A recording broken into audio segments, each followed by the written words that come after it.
நம்முடைய செய்தியாளர் அருண் தற்பொழுது திருச்சியிலிருந்து இணைந்திருக்கிறார். அருண், தீயணைப்பு படை வீரர்களுடைய வாழ்க்கை அப்படிங்கிறது எந்த மாதிரியானதாக இருக்குது? அவங்களுடைய பிரச்சனைகள் என்ன?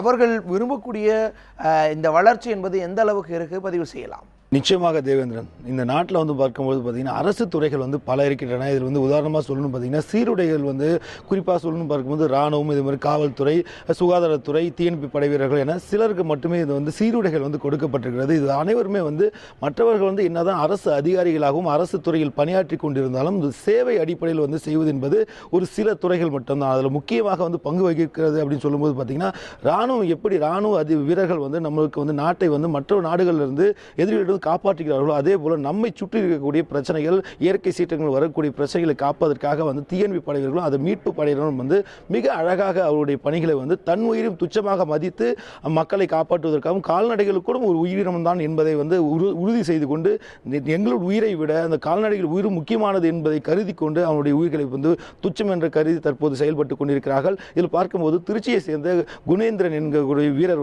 தற்போது வீரமரணம் அடைந்திருக்கிறார். 2 வருடங்களுக்கு முன்பு வீரமரணம் அடைந்திருந்தாலும் ஒரு கால்நடையை காப்பாற்றுவதற்காக சுழல் சிக்கி கால்நடையை காப்பாற்றுவதற்காக சென்றவர் அவர்கள் கால்நடையை காப்பாற்றிவிட்டார். ஆனால் தன் உயிரை மாய்த்து கொண்டிருக்கிறார் என்பது வீரமரணம் அடைந்திருக்கிறார் என்பது பெருமைக்குரிய ஒரு விஷயமாக தான் இருக்கிறது. முதலில் அதற்காக நம்ம தலை வணங்கக்கூடிய ஒரு சூழலில் நம்ம இருக்கிறோம். இந்த நிலையில் பார்க்கும்போது அவருடைய வாழ்வாதாரம் எப்படி இருக்கிறது, அதை சுற்றி குணேந்திரன் வேலை செய்தவர்கள் நம்மிடம் இருந்திருக்காங்க, அவர்களுடைய மனநிலை எப்படி இருக்குது என்பது முதலில் பதிவு செய்யலாம்.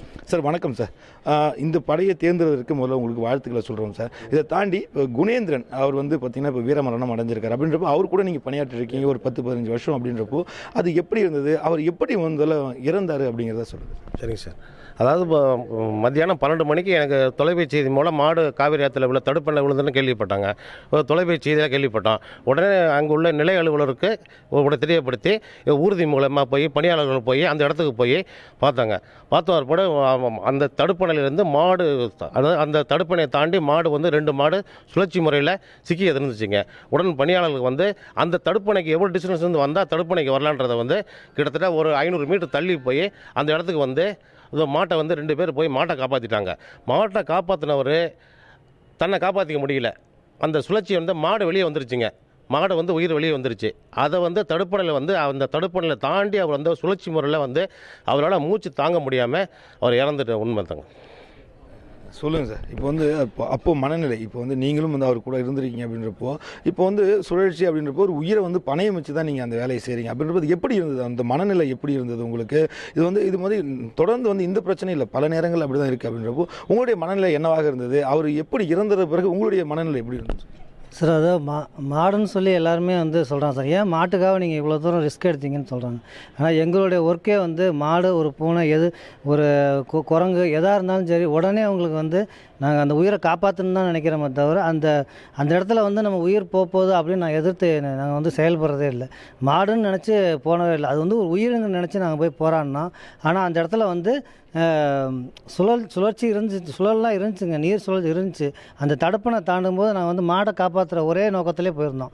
அப்படி ஆகும்போது 2 மாட்டையும் காப்பாற்றி நாங்கள் வெளியே வர சூழ்நிலை இவர் மட்டும் அந்த சுழற்சியில் சிக்கிக்கிட்டாருங்க. ஆனால் சிக்கிக்கிட்டு அவரை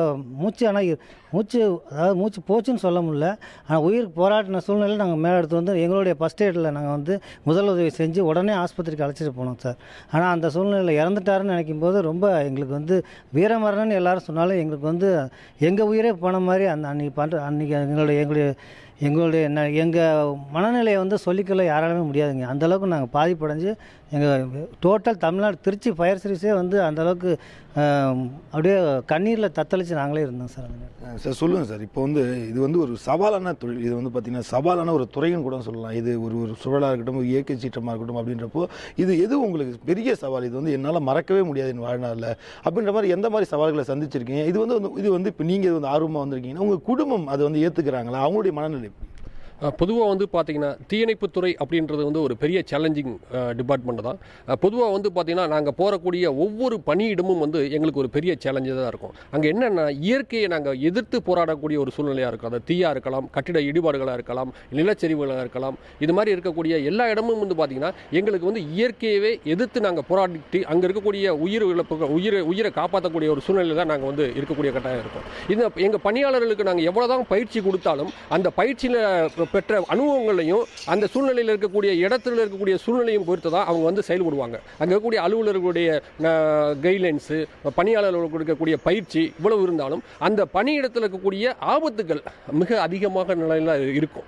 அந்த ஆபத்தையும் மீறி அந்த உயிரையும் உடமையும் காப்பாற்றக்கூடிய நிலையில் இருக்கும். இப்போ வந்து பார்த்தீங்கன்னா எங்கள் தீயணைப்பு துறையில் இவ்வளோ பேர் பணி புரிஞ்சுக்கிட்டு இருந்தாலும் அவர்கள் குடும்பத்தினர்களுக்கு எங்களுடைய பணியை பற்றி முழுமையாக எல்லாரும் தெரியும்ன்றாங்கன்னு கேட்டிங்கன்னா தெரியாது. உண்மையிலே ஒரு பணியாளருடைய குடும்பத்திலேருந்து இந்த நாங்கள் பணிபுரியிற இடத்த வந்து பார்த்தாங்கன்னா அவங்க உண்மையிலே ரொம்ப பயப்படக்கூடிய ஒரு சூழ்நிலை தான் இருக்கும். ஆனால் இருந்தாலும் எங்களுக்கு போதுமான அளவுக்கு பயிற்சி கொடுக்கப்பட்டிருக்கு, போதுமான அளவுக்கு உபகரணங்கள் இருக்குது. அதை பயன்படுத்தி உயிரிழந்த உடம்புகளை நாங்கள் காப்பாற்றிக்கிட்டு இருக்கோம். சொல்லுங்கள் சார், நீங்கள் வந்து எவ்வளோ வருஷமாக இந்த துறையில் இருக்கீங்க அப்படிங்கிறத சொல்லுங்கள். இப்போ இது வந்து உங்கள் குடும்பம் ஏற்றுக்கிறாங்களா? ஒரு தீபாவளி அப்படின்னாவே வந்து உங்களுக்கு தீபாவளி கொண்டாடுறீங்களா அப்படிங்கிறத சொல்லுங்கள். இது உங்கள் குடும்பம் ஏற்றுக்கிற மாதிரி இருக்காங்க? சார், நான் வந்து என்னுடைய பேர் தியாகராஜன். 25-26 வருஷம் நான் இந்த துறையில் வேலை பார்த்துருக்கேன் சார். மிகவும் போராடக்கூடிய சூழ்நிலை தான் சார் நாங்கள் இந்த துறையில் வேலை பார்க்குறோம்.